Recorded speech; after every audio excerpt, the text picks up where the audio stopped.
GHMC council సమావేశం రేపు వాడివేడిగా జరగనుంది. 7 నెలల తర్వాత జరుగుతున్న సమావేశం కావడంతో ప్రజా సమస్యలపై ప్రతిపక్షాలు చర్చకు పట్టుబట్టే అవకాశాలున్నాయి. అటు మేయర్, డిప్యూటీ మేయర్ కాంగ్రెస్ లో జాయిన్ కావడంపై బీఆర్ఎస్ సీరియస్ గా పరిగణిస్తోంది.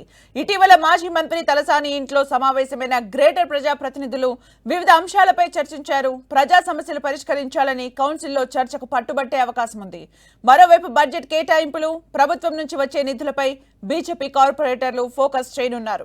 ప్రతిపక్షాల వ్యూహాలకు సర్కార్ ప్రతి వ్యూహంతో సిద్ధమవుతోంది. మంత్రి పొన్నం ప్రభాకర్ ఇంట్లో జీహెచ్ఎంసీ ప్రజా ప్రతినిధులతో సమావేశం నిర్వహించారు. మంత్రి పొన్నం ప్రభాకర్, శ్రీధర్ బాబు అధ్యక్షతన జరుగుతున్న ఈ సమావేశానికి ఎమ్మెల్సీలు, ఎమ్మెల్యేలు, ముఖ్య నేతలు హాజరయ్యారు. రేపటి జీహెచ్ఎంసీ కౌన్సిల్ భేటీలో అనుసరించాల్సిన వ్యూహాలపై సుదీర్ఘంగా చర్చించారు.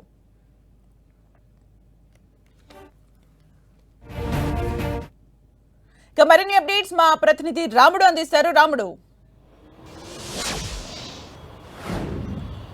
ఎస్ సుమిత్ర, హైదరాబాద్ నగరంలో రేపు జరగబోయేటువంటి జీహెచ్ఎంసీ కౌన్సిల్ సమావేశానికి సంబంధించి రాజకీయంగా అయితే కొంత వేడి రాజుకుందని చెప్పవచ్చు. ప్రధానంగా అధికార ప్రతిపక్షాల మధ్య కొంత వాగ్వివాదం నడిచేటువంటి అవకాశం ఉంది. ముఖ్యంగా ప్రజా సమస్యల పరిష్కారం లక్ష్యంగా బీఆర్ఎస్ ఇప్పటికే జీహెచ్ఎంసీ కమిషనర్కు తమ సమస్యల చిట్టానిచ్చింది. ముఖ్యంగా హైదరాబాద్ నగరానికి సంబంధించినటువంటి ఎమ్మెల్యేలు, కార్పొరేటర్లు అందరూ వచ్చి జీహెచ్ఎంసీ ప్రధాన కార్యాలయంలో కమిషనర్ కలిసి దాదాపు గంట సేపు చర్చించి ఈ సమస్యలు పరిష్కరించాలని చెప్పారు. ఈ సమస్యల పరిష్కారం కాకపోతే మేము పోరుబాట పడతామని కూడా వాళ్ళు హెచ్చరించడం జరిగింది. ఇప్పుడు జరగనున్నటువంటి కౌన్సిల్ సమావేశంలో ఈ అంశమై ప్రత్యేకంగా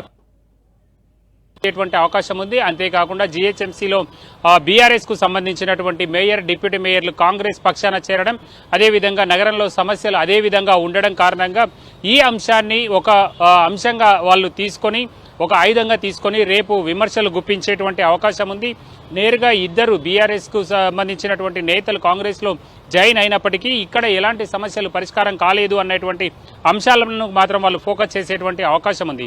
ఇక బీజేపీ కూడా ఇదే విధంగా ముందుకెళ్లాలి, పబ్లిక్ ఇష్యూస్ పైన ఫోకస్ పెడుతూ చర్చను లేవనెత్తాలని వాళ్ళు చూస్తున్నారు. అయితే ప్రధానంగా జీహెచ్ఎంసీలో 8,440 కోట్ల బడ్జెట్ను రేపు పాలక మండలి చర్చించి ఆమోదించనుంది. ఈ చర్చల సందర్భంగా రాష్ట్ర ప్రభుత్వం నుంచి వస్తున్నటువంటి నిధుల విషయం కానీ, అదేవిధంగా రాష్ట్ర ప్రభుత్వం నుంచి వస్తున్నటువంటి గ్రాంట్ల విషయంలో కానీ ప్రత్యేకంగా చర్చ జరిగేటువంటి అవకాశం ఉంది. ఆ చర్చలో ఇటు బీఆర్ఎస్ అదేవిధంగా బీజేపీ కూడా తీవ్ర స్థాయిలో మండిపడేటువంటి అవకాశం ఉంది. గతంలో వచ్చినటువంటి నిధులు, అదేవిధంగా ఈ ఏడాది వచ్చినటువంటి నిధులపైన బీజేపీ లెక్కలు తేల్చేటువంటి పనిలో పడగా, ఇక బీఆర్ఎస్ కు సంబంధించి గడిచిన ఏడాది కాలంగా ఏ విధమైనటువంటి ప్రాజెక్టులకు నిధులు ఇచ్చారనేటువంటి అంశాలపైన కూడా వాళ్ళు చర్చించనున్నారు.